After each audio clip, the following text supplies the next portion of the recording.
Shalom Earth Generation. Kiranya kita semua sehat-sehat dimanapun kita berada.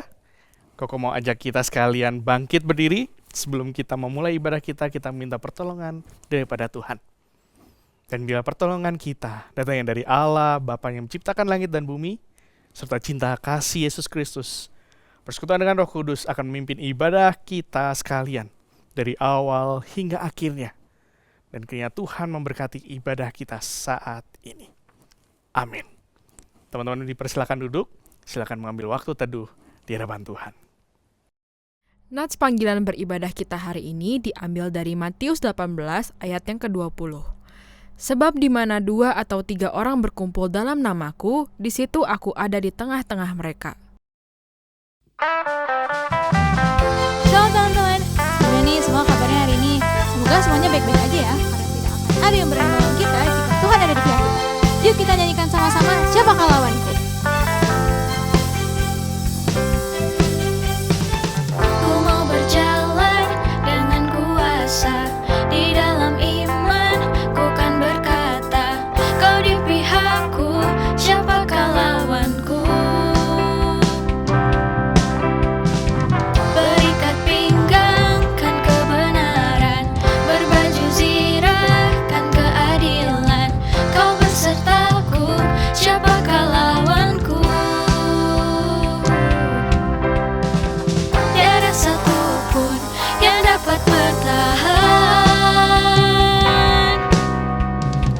mau dikalahkan di dalam namamu. Yesus Tuhanku, kau yang berperang gantikanku, meskipun musuh di hadapanku, ku tak takut. Yesus Tuhanku, kaulah sumber kekuatanku, pengharapanku, gunung batuku, kemenanganku.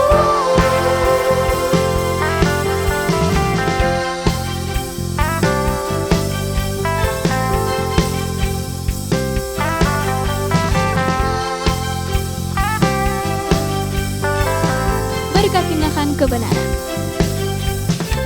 Berikat pinggang kebenaran, berbaju zirah kan keadilan, kau besertaku, siapakah lawanku?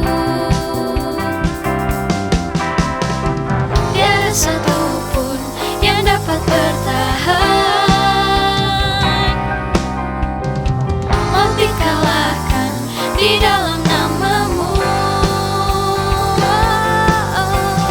Yesus Tuhanku, kau yang berperang gantikanku, meskipun musuh di hadapanku, ku tak takut.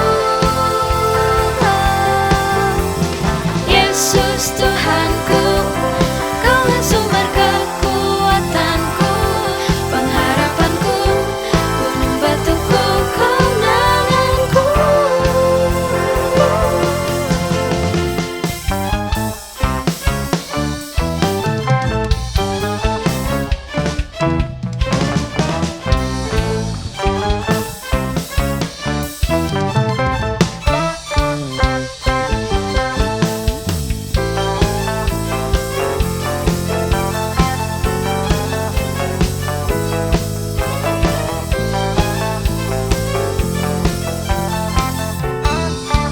Yuk kita nyanyikan dengan semangat, tiada satupun. Tiada satupun yang dapat bertahan, mau dikalahkan di dalam namamu. Yesus Tuhanku, kau yang berperang gantikanku, meskipun musuh di hadapanku, ku tak takut.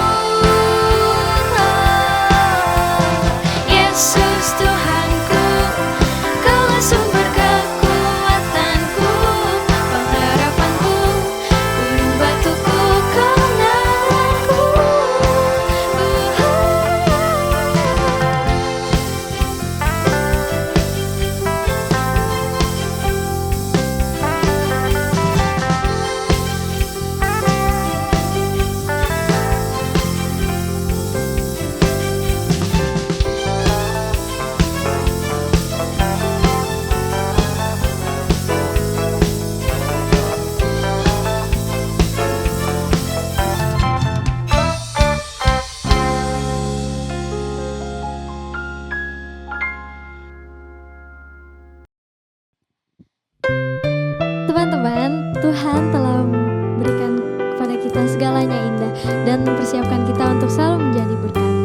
Mari kita terbang bersama Tuhan, bukan terbang.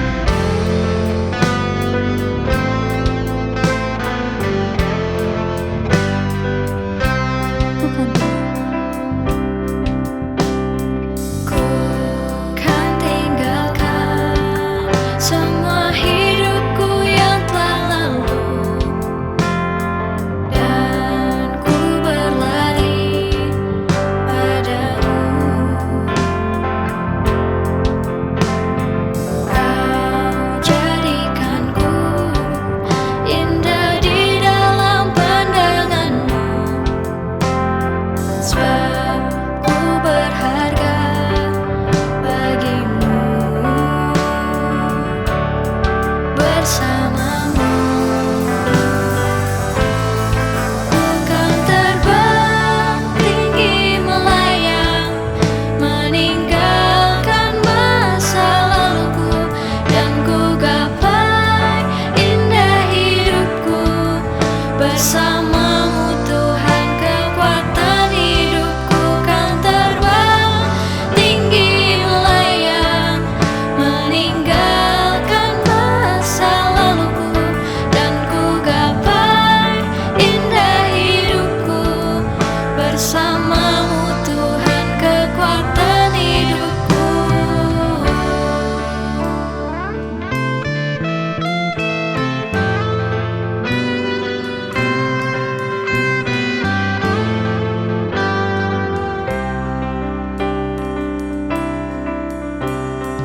Ku kan tinggalkan semua hidupku yang telah lalu,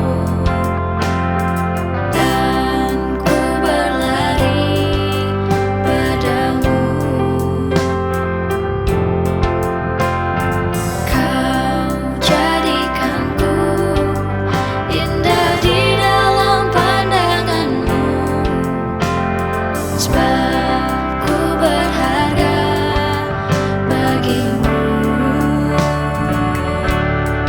Bersamamu ku kan terbang tinggi melayang, meninggalkan masa laluku, dan ku gapai indah hidupku. Bersamamu Tuhan, kekuatan hidupku kan terbang tinggi melayang, meninggalkan masa laluku, dan ku gapai indah hidupku. Bersamamu Tuhan, kekuatan hidupku. Melintasi badai hidup, melewati masa lalu.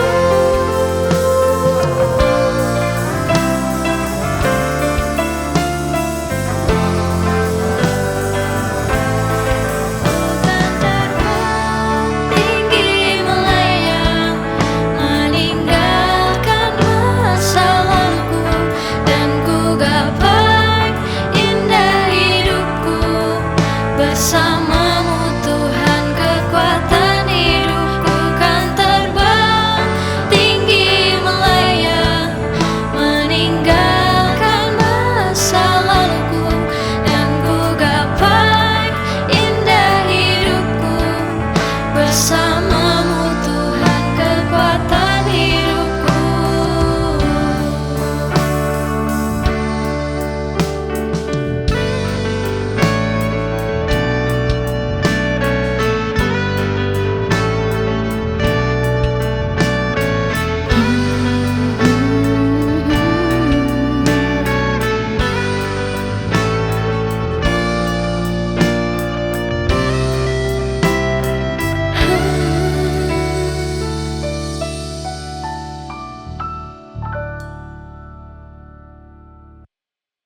Mari teman-teman sekalian, sebelum kita mendengarkan firman Tuhan, kita berdoa di hadapan Tuhan.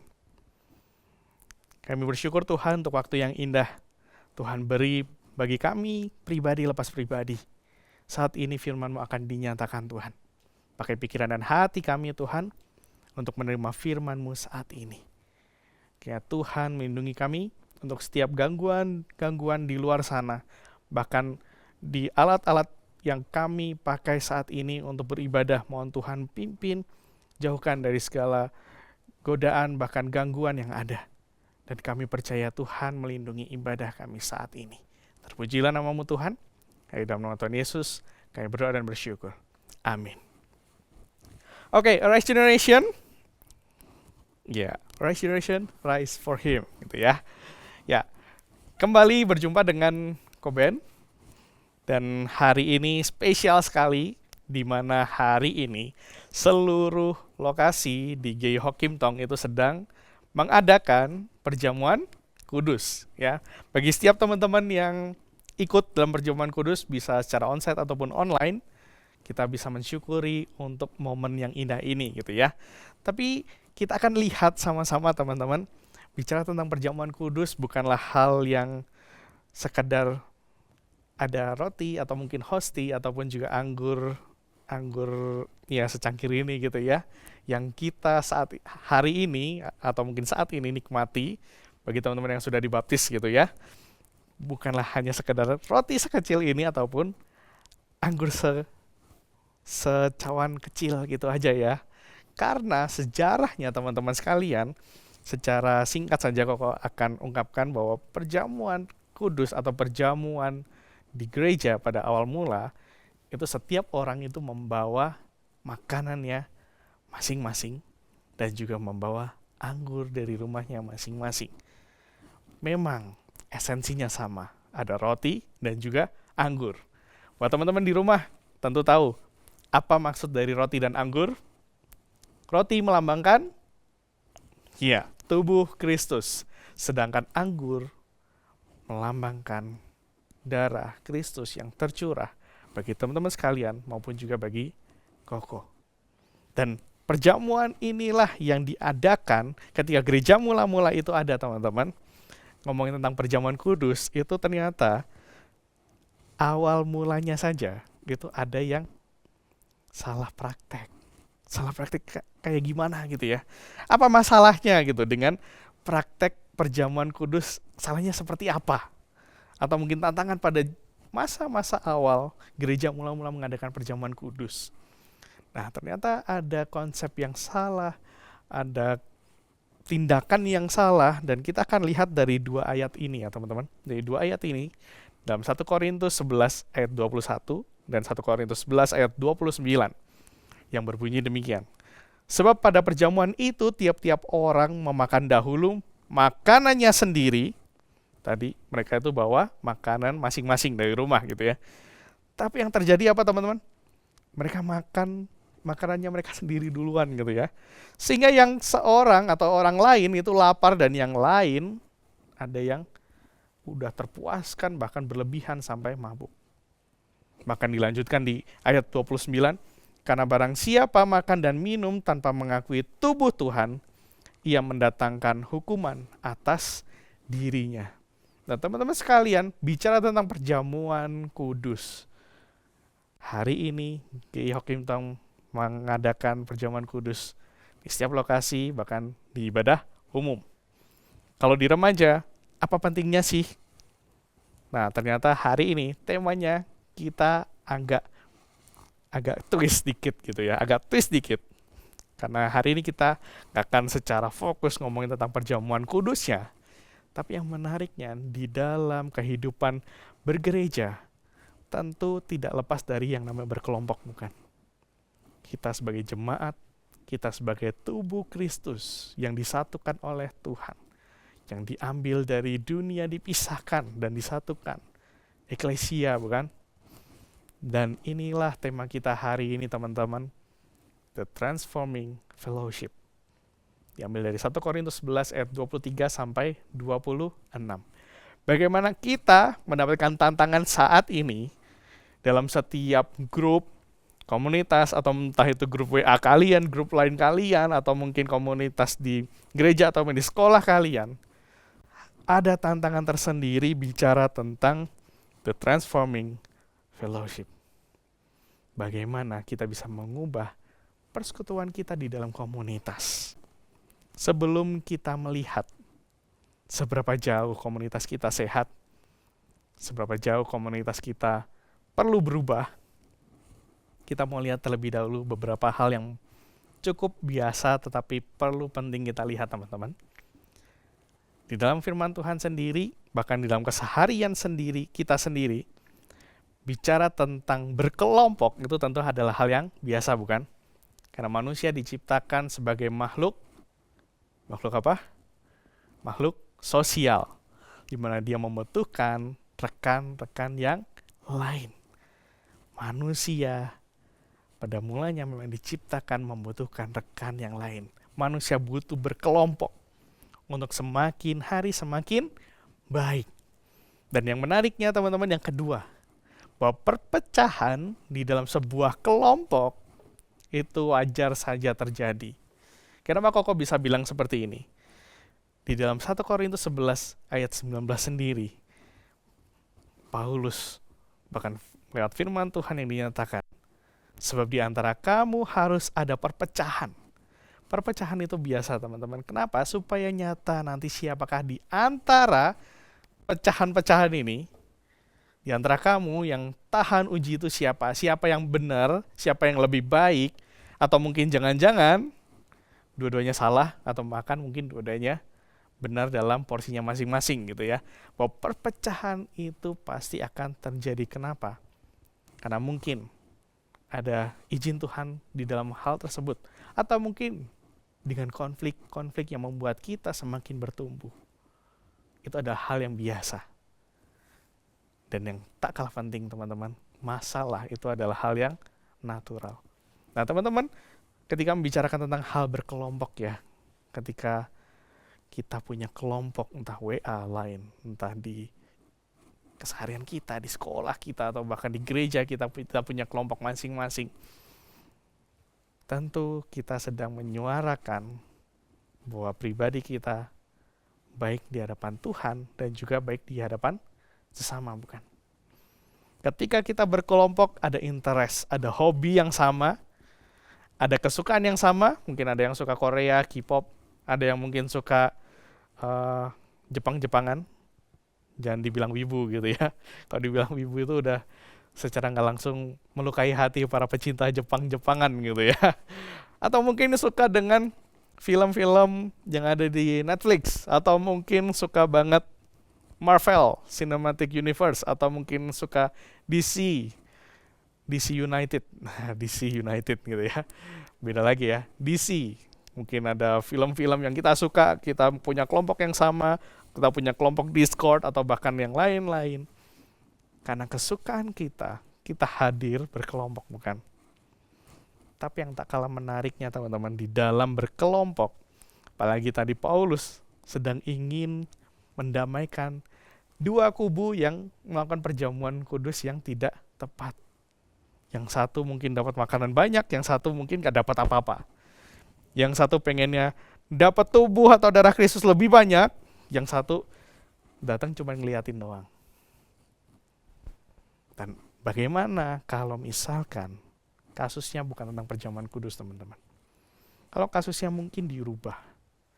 Kalau teman-teman ada masalah di kelompok kalian, siapa yang kalian cari? Siapa yang kalian cari yang paling benar? Atau mungkin kalian cari kambing hitamnya? Bukankah setiap kelompok atau setiap kita yang berkelompok melakukan hal tersebut? Ketika punya grup dan ada masalah, kita bikin grup baru. Dan orang yang bermasalah ini kita nggak invite gitu ya. Ngomonginnya lewat belakang. Atau mungkin hidden group gitu ya. Grup tersembunyi. Kita ngomongin yang jelek-jeleknya, tapi kita lupa.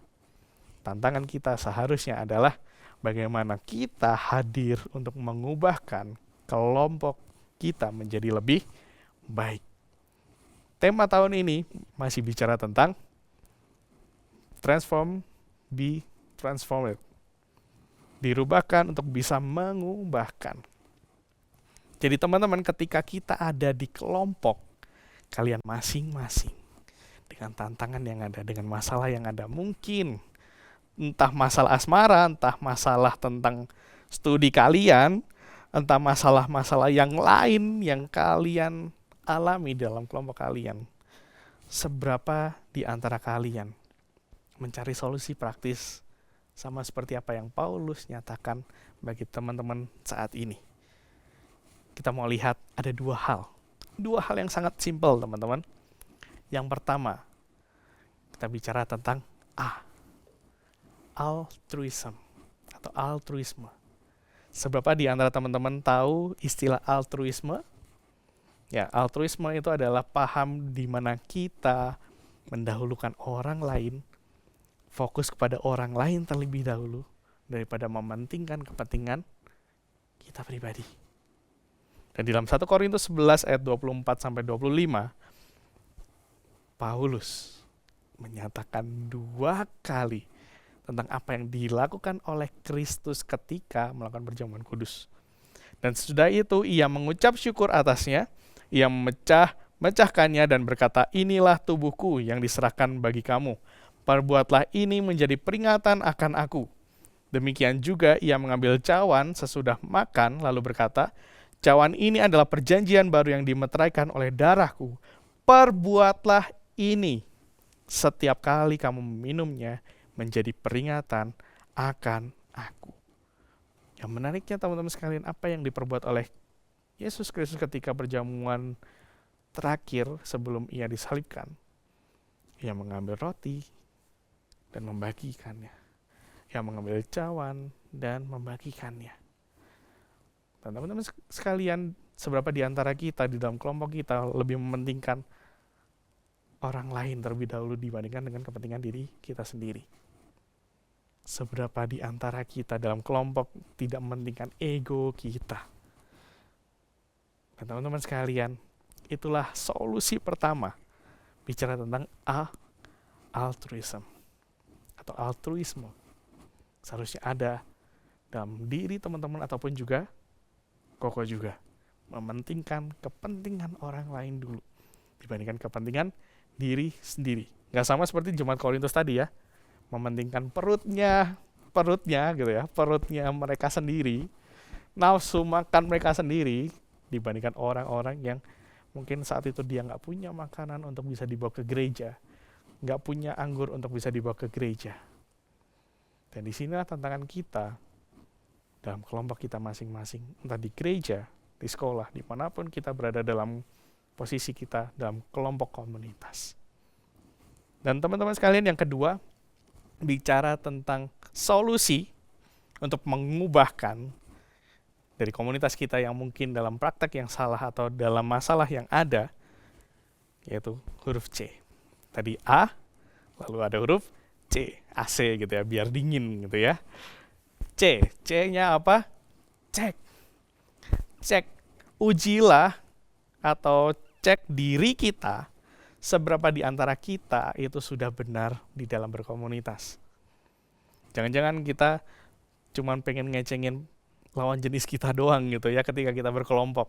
Datang ke gereja atau mungkin ada yang ikut-ikutan ekskul padahal nggak suka ekskulnya, atau mungkin ada yang ikut-ikutan kelompok karena udah incer satu entah cowok atau cewek di dalam komunitas tersebut. Nah, biasanya motivasi kita nggak benar ketika kita berkumpul atau berkelompok. Karena itu, teman-teman, lihatlah dalam 1 Korintus 11 ayat 28. Karena itu hendaklah tiap-tiap orang menguji dirinya sendiri, dan baru sudah itu ia makan roti dan minum dari cawan itu. Hendaklah tiap-tiap orang menguji dirinya sendiri. Baru apapun yang kamu lakukan dalam komunitasmu itu pasti baik. Pasti dengan motivasi yang tidak aneh-aneh. Percayalah teman-teman, lakukanlah A dan C ini ya. Altruisme dan juga cek. Cek diri kalian. Cek diri Koko juga. Mungkin Koko pun dalam keseharian Koko dalam berkelompok pun kadang-kala Koko juga keras kepala, egois gitu ya. Pengen suara Koko yang didengar sama mereka, teman-teman Koko gitu ya. Tapi kadang-kala Koko belajar untuk mencoba introspeksi diri. Koko udah dengar suara mereka belum? Koko udah dengar pendapat mereka belum? Jangan-jangan pendapat Koko ini udah uzur. Pendapat teman-teman Koko itu lebih baik, lebih kekinian, lebih efektif, lebih efisien. So teman-teman, lakukanlah altruisme dan cek di dalam diri teman-teman, ataupun juga dari Koko juga di dalam berkelompok, sudahkah kita melakukan yang baik dan mengubahkan kelompok kita masing-masing. Teman-teman, sebagai penutup, Koko teringat dengan sebuah film, yaitu Avengers Civil War. Nah, teman-teman pasti ada yang pernah nonton gitu ya. Koko penggemar MCU. Singkat cerita, di film inilah di mana si Captain America dan juga Iron Man ini berantem, teman-teman. Hanya karena masing-masing memunculkan nilai demi nilai yang baik dalam dirinya atau dalam komunitasnya. Avengers pecah di situ, teman-teman. Tapi yang menarik, nontonlah saja ceritanya seperti apa. Tapi Koko sangat-sangat appreciate untuk tentang ide cerita ini. Kenapa? Karena di dalam berkelompok tentu kadangkala kita mengalami perpecahan atau perselisihan tatkala kita menjunjung nilai yang positif. Positif ketemu positif, sama-sama keras kepala, sama-sama mentok nih, nggak punya solusi yang praktis. Dan ternyata lagi-lagi firman Tuhan mengingatkan bagi kita saat ini di dalam Galatia 6 ayat 1 sebagai konklusi kita di tengah setiap permasalahan dalam kelompok kita, teman-teman. Di dalam Galatia 6 ayat 1 dinyatakan, saudara-saudara, kalaupun seorang kedapatan melakukan suatu pelanggaran, maka kamu yang rohani atau kamu yang lebih baik, bukan kamu yang paling baik ya, tapi kamu yang setidaknya lebih baik, harus memimpin orang itu ke jalan yang benar dalam roh lemah lembut. Masih sabar gitu ya, roh lemah lembut, sambil menjaga dirimu sendiri supaya kamu juga jangan kena pencobaan. So teman-teman, jikalau hari ini dalam komunitasmu ada banyak masalah, ada banyak drama mungkin yang sedang kalian jalani, ingatlah kalau kalian di posisi yang lebih baik, coba dengar suara mereka, coba dengar keinginan mereka. Jika ada hal yang negatif, tegur mereka. Jika ada hal yang positif, perjuangkan hal tersebut. Karena sebagai tubuh Kristus, dalam kesatuan tubuh Kristus, kita saling melengkapi, kita saling menopang. Jika ada satu yang jatuh, maka yang lain harus menopang yang jatuh ini. Dan itulah firman Tuhan hari ini. Dan biarlah setiap kita menjadi tubuh Kristus atau tubuh-tubuh Kristus yang saling menopang kapanpun, dimanapun ada rekan-rekan kita yang jatuh, atau mungkin dalam komunitas kita saat ini mungkin lesu dalam spiritual, udah mulai bosan ke gereja. Ingatkan mereka supaya mereka punya konsep yang baik dalam ibadah, praktek yang baik dalam ibadah. Mari teman-teman kita sama-sama berdoa di hadapan Tuhan. Kami bersyukur Tuhan untuk firman-Mu. Mengingatkan kami Tuhan, setiap kami punya tanggung jawab yang besar di dalam komunitas kami. Bukan hanya untuk kepentingan kami secara pribadi Tuhan. Bahkan lewat firman-Mu kami diajarkan untuk kami punya rasa altruis di dalam setiap kami berkelompok. Mengutamakan orang-orang di sekitar kami terlebih dahulu dibandingkan dengan kepentingan pribadi kami. Bahkan Tuhan juga mengingatkan kami untuk cek, menguji diri kami sendiri. Apakah kami egois? Apakah kami sudah berlaku yang baik? Mohon Tuhan, selidiki kami, bentuk kami menjadi serupa dengan gambaran-Mu. Dan ajarkan kami juga Tuhan, untuk memulihkan kelompok-kelompok kami. Jikalau mungkin saat ini kami ada di dalam toxic relation, di kelompok-kelompok yang kami hadir saat ini juga Tuhan. Mohon Tuhan ubahkan, Engkau hadir dan menuntun kami, beranikan diri kami juga Tuhan, untuk menyatakan kebenaran-Mu dimanapun kami berada. Kami bersyukur Tuhan, kami berterima kasih untuk firman-Mu, hanya dalam nama Tuhan Yesus Kristus, kami berterima kasih. Amin. Teman-teman, mari kita bangkit berdiri. Mari kita mengikrarkan pengakuan iman kita, pengakuan iman rasuli. Aku percaya kepada Allah, Bapa yang Maha Kuasa, Khalik langit dan bumi, dan kepada Yesus Kristus anaknya yang tunggal Tuhan kita, yang dikandung daripada Roh Kudus, lahir dari anak darah Maria, yang menderita sengsara di bawah pemerintahan Pontius Pilatus, disalibkan, mati dan dikuburkan, turun ke dalam kerajaan maut, pada hari yang ketiga bangkit pula dari antara orang mati, naik ke surga, duduk di sebelah kanan Allah, Bapa yang Maha Kuasa. Dan dari sana ia akan datang untuk menghakimi orang yang hidup dan yang mati. Aku percaya kepada Roh Kudus, gereja yang kudus dan am, persekutuan orang kudus, pengampunan dosa, kebangkitan orang mati, dan hidup yang kekal. Amin. Silahkan duduk. Mari kita memberikan yang terbaik melalui persembahan kita minggu ini. Teman-teman bisa memberikan persembahan melalui QR Code yang tertera pada layar teman-teman.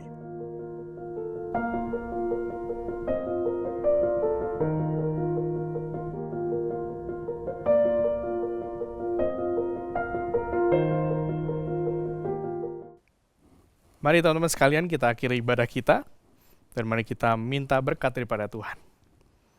Kami bersyukur Tuhan untuk ibadah yang telah terselenggara dengan baik. Kami bersyukur untuk setiap puji-pujian. Kami bersyukur juga untuk setiap firman Tuhan. Dan kami sebentar akan mengakhiri ibadah ini Tuhan. Kami mohon berkat daripada-Mu, kiranya kasih anugerah, damai sejahtera dari Allah Bapa, Putra, dan Roh Kudus, yang senantiasa dengan setia memberkati, bahkan menuntun hidup, bahkan tiap langkah hidup kami, pribadi lepas pribadi, dari hari ini sampai Kristus datang kedua kali. Amin.